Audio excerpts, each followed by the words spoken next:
નમસ્કાર, હું છું ભૂમિ। અમારી વિશેષ રજૂઆતમાં આપણે સ્વાગત કરીએ તો ઇતિહાસના કેન્દ્રમાં રહેલી ગુજરાતની ધરતી હંમેશાથી રાજકીય શક્તિનું કેન્દ્ર રહી છે।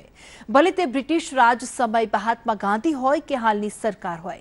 ત્યારે આવો જાણીએ બારડોલી બેઠકના સાંસદ પ્રભુભાઈ વસાવા વિશે અને જોઈએ તેમના કાર્યના લેખાજોખા।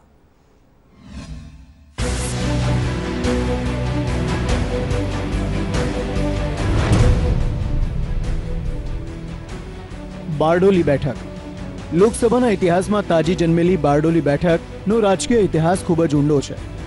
गुजरात की एवी धरती जेने वल्लभभाई पटेल ने सरदार बनाव्या।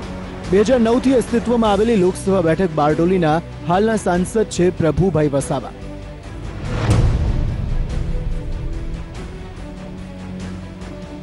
हालना बारडोली सांसद प्रभुभाई वसावा नो जन्म 1 मार्च 1970 में थयो हतो।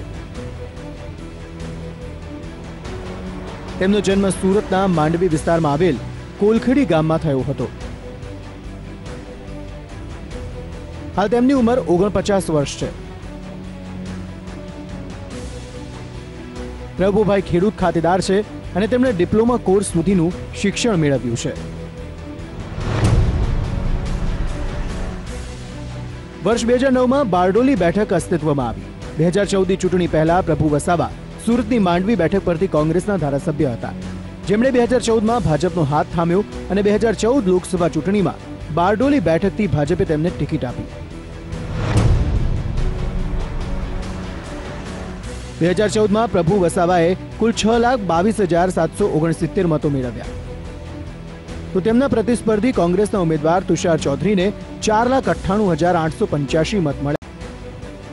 2014ની ચૂંટણીમાં પ્રભુભાઈ વસાવાનો 1,23,883 મતોથી વિજય થયો હતો।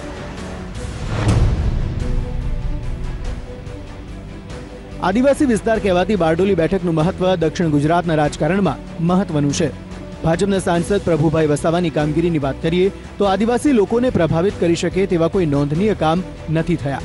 વિવિધ પડતર પ્રશ્નોએ વારંવાર આદિવાસી સમૂહ દ્વારા લડત ચાલી રહી છે।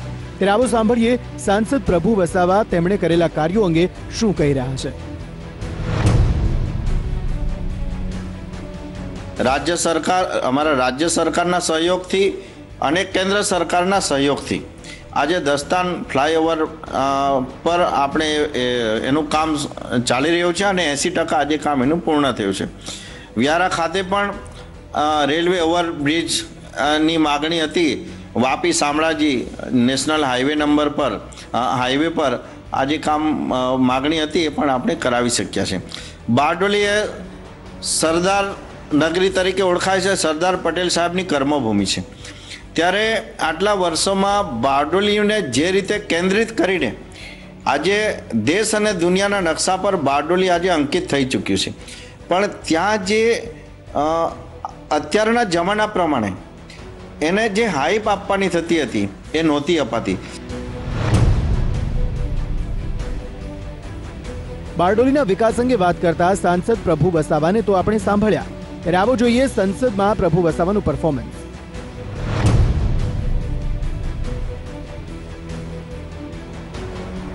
જો સંસદમાં હાજરીની વાત કરીએ તો સાંસદ પ્રભુ વસાવાની 2018 માં શિયાળા સત્રમાં હાજરી 76% રહી છે।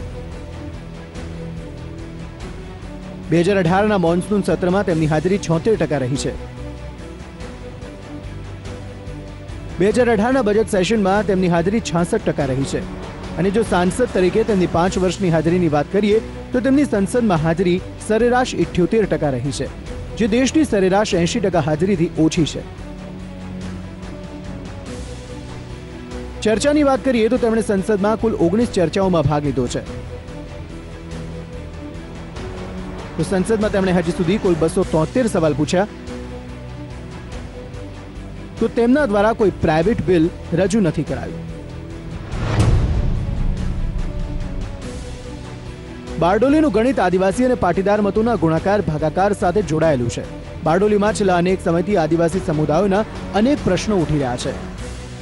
યાસિર કાગઝી, સંદેશ ન્યૂઝ, બારડોલી। દક્ષિણ ગુજરાતની બારડોલી બેઠક દક્ષિણ ગુજરાતની મહત્વની બેઠક છે અને બારડોલીની આજુબાજુ આવેલી તમામ લોકસભા બેઠકને અસર કરે છે। ત્યારે આવો જાણીએ શું છે બારડોલી બેઠકના રાજકીય સમીકરણો।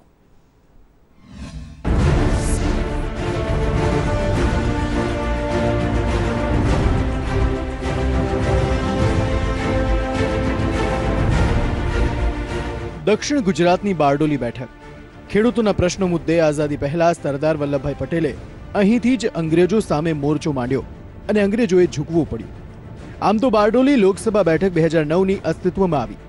જો બારડોલીમાં આવતી વિધાનસભાની વાત કરીએ તો બારડોલી બેઠક પર 7 વિધાનસભા બેઠકોનો સમાવેશ થાય છે, જેમાં બારડોલી બેઠક અનુસૂચિત જાતિ માટે અનામત છે, તો માંગરોળ, માંડવી, મહુવા, વ્યારા અને નીઝર બેઠક અનુસૂચિત જનજાતિ માટે રિઝર્વ છે.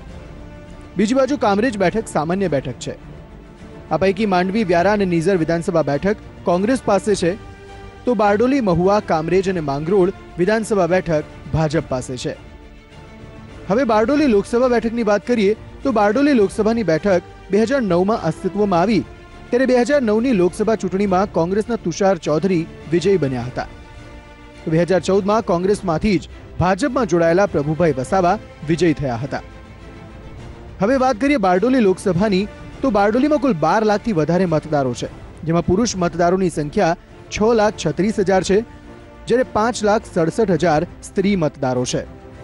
બારડોલી લોકસભામાં હાલ રાજકીય સમીકરણો પણ જાણવા જેવા છે. વર્તમાન સંજોગોની વાત કરીએ તો ભાજપ કોંગ્રેસ બંને પક્ષે આદિવાસી ઉમેદવારો છે. આદિવાસી વસ્તી ધરાવતી આ બેઠક પર આદિવાસી સમુદાયને પ્રશ્નો મહત્વના બની રહેશે, કારણ કે 70%થી વધારે વસ્તી આદિવાસી પ્રજાની છે.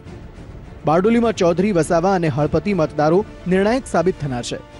2017ની વિધાનસભા ચૂંટણી વખતે પણ આદિવાસી મતદારોની ભાજપ પ્રત્યેની નારાજગી જોઈ શકાય છે.